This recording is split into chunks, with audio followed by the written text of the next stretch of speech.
Hello everyone, welcome to my vlog. To Goa day 3 সকাল 8টা নাগাদ আমরা বেরিয়ে পড়লাম পাটনেম বিচে। পালোলেম বিচ থেকে পাটনেম 2.5 কিলোমিটার দূরে।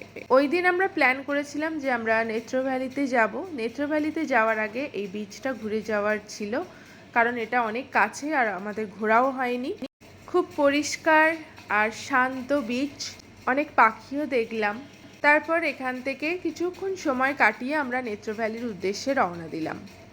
নেত্রভ্যালি পালোলেম থেকে প্রায় 2.5 ঘন্টা দূরে। পুরো রাইডটাই আমরা স্কুটিতেই করেছিলাম। সকাল 9:30 নাগাদ আমরা বেরিয়ে পড়ি পাটনেম থেকে। নেত্রভ্যালি যাওয়ার রাস্তা ছিল খুবই দুর্গম এবং অনেকটা দূর, কিন্তু যেটা সবথেকে বেশি গুরুত্বপূর্ণ ছিল, রাস্তার দুধারে ছিল ঘন জঙ্গল। দুধারে জঙ্গল, মাঝখান দিয়ে রাস্তা, ভীষণই শান্ত নিরিবিলি রাস্তা।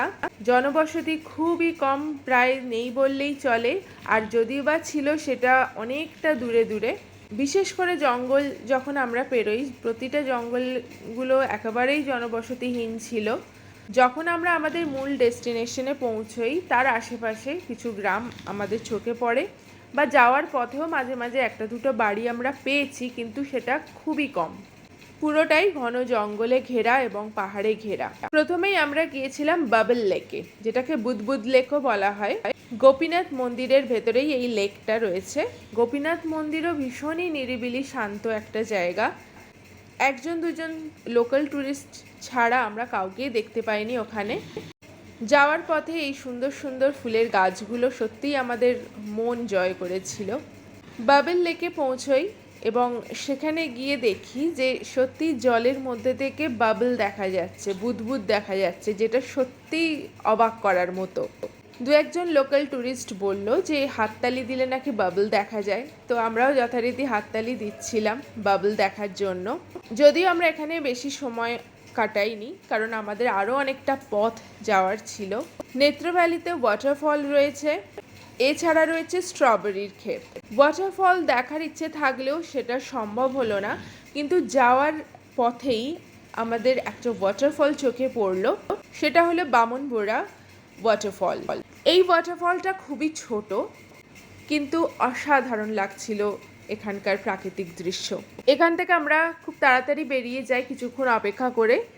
তো বাকি যে দুটো ওয়াটারফল শুনেছিলাম, কিন্তু সেখানে যাওয়া সম্ভব হয়নি, কারণ 1 কিলোমিটার মতো ট্রেকিং করতে হবে। তো সেই জন্য আমরা সেটা ক্যান্সেল করি, কারণ অনেকটা সময় আমাদের এখানটায় দিতে হবে বাকি অন্যান্য জায়গায় যাওয়ার জন্য। আমরা ওয়াটারফলটা ক্যান্সেল করে স্ট্রবেরি ক্ষেতের দিকে চলে যাই। সেটাও কিন্তু বেশ খানিকটা দূরে, আর সবথেকে বড় কথা, রাস্তা যেটা ছিল সেটা ভীষণ রকম চড়াই উতরাই। নেত্রভ্যালি ওয়াইল্ড লাইফ স্যাংচুয়ারির ভেতর দিয়ে আমাদের যেতে হয় স্ট্রবেরি ক্ষেতের দিকে। ওই পথেই দুটো ওয়াটারফল পড়ে, কিন্তু আমরা সেটা যাইনি। যাওয়ার আগে বজরংবলির মন্দির এবং এইখানে এই ক্যান্টিনটা রয়েছে, যেখানে আমরা ওই সময় ব্রেকফাস্ট করে নিই। ব্রেকফাস্ট সেরে আমরা বেশ খানিকটা ওপরে উঠে যাই, অনেক ঘন জঙ্গল পেরিয়ে। গিয়ে দেখলাম ওখানে স্ট্রবেরি ক্ষেত রয়েছে, লোকাল মানুষ রয়েছেন যারা স্ট্রবেরি বিক্রিও করছেন। এইসব দেখে আমরা ওখান থেকে খুব তাড়াতাড়ি বেরিয়ে যাই, কারণ আবার 2.5 ঘন্টা জার্নি করে আমাদেরকে ফিরতে হবে।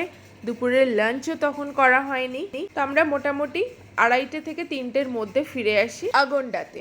আগন্ডার এই রেস্টুরেন্টের খাবার আমাদের খুব পছন্দ হয়েছিল, যেটা আগের দিনও শেয়ার করেছিলাম কিউপিড হেভেন্সে। এরপরে ওখানে লাঞ্চ সেরে আমরা কাবো ডে রামাতে চলে যাই। কাবো ডে রামা ফোর্ট একটা দারুণ জায়গা। চার্চ রয়েছে, তার সাথে পুরো ফোর্টটাই রয়েছে। এক মনোরম বিকেল আমরা ওখানে উপভোগ করেছিলাম, অনেক ফটো ওখানে তুলেছিলাম।